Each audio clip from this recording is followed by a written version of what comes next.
then that becomes your mission. Otherwise, our mission is to glorify ourselves in the world. So we have to, we are by nature dynamic, we're active, and so we have to have pure goals, pure desires. Otherwise we'll be trapped by the false ones.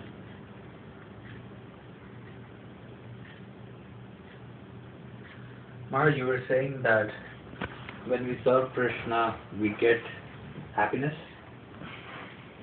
Now we please Krishna. Yeah, when Krishna is pleased. The thing is, there is tendency to enjoy that pleasure because you experience that pleasure and spiritual pleasure, and you may want it more. That's the automatic shut-off device on our spiritual advancement.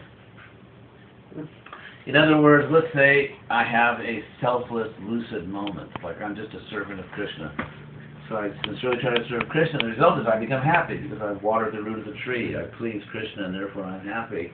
And then, oh my God, was that the pleasure I just felt? And we want to grab it. Yeah. And then as soon as you do that, it's like it's a shut-off device. Then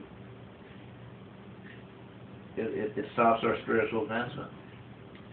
So we have to have character, integrity, self-control, all these great qualities, so that we are happy by serving Krishna, but we're not trying to enjoy that. We're really just trying to serve. The soul is happy by nature. You can't, if you are practicing bhakti yoga, you just have to learn to deal with happiness. But we have to be able to serve Krishna, be happy, and just not get distracted. There's a nice story in the Nectar of Devotion, Bhakti Rasamrita Sindhu, that Daruka, Krishna's charioteer, was fanning him in Dwarka.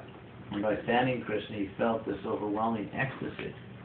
But he suppressed it because his ecstasy was interfering with his fanning.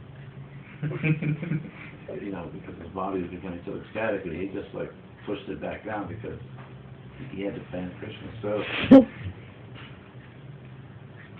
yeah, we have to,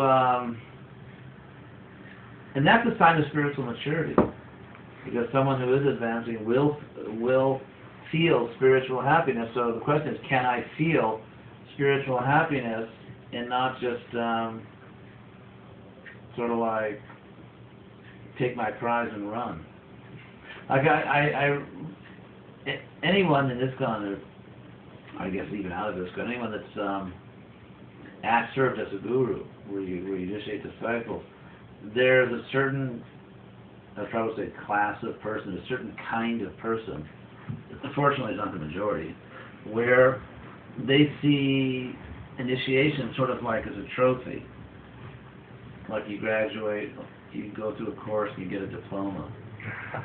And when they get initiated, they kind of like shake the guru's hand and leave. Because it's like a course where you follow principles, you serve, and then you get your diploma, you get your trophy, and you go take your trophy and leave. And like I said, it's not most people by any means, but there are people like that. It's like some men, they work so hard because they want to seduce or somehow, the conquest of some woman, and once they actually enjoy the woman, it's like, okay, who's next? Because that was kind of like the end game, And there are some women like that want to sort of test their powers and see if I can bag this poor boob, this guy. So they kind of, it's like the joy of the hunt, the conquest. And then once they get the person, it's like, okay, next.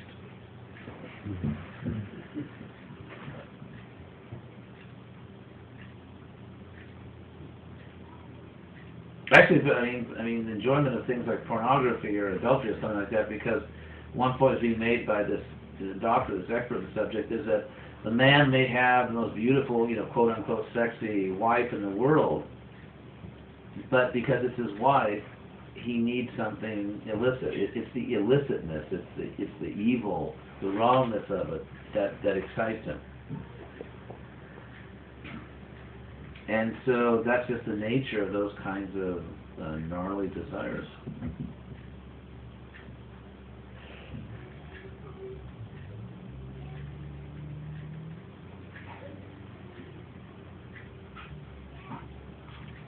So, anything else?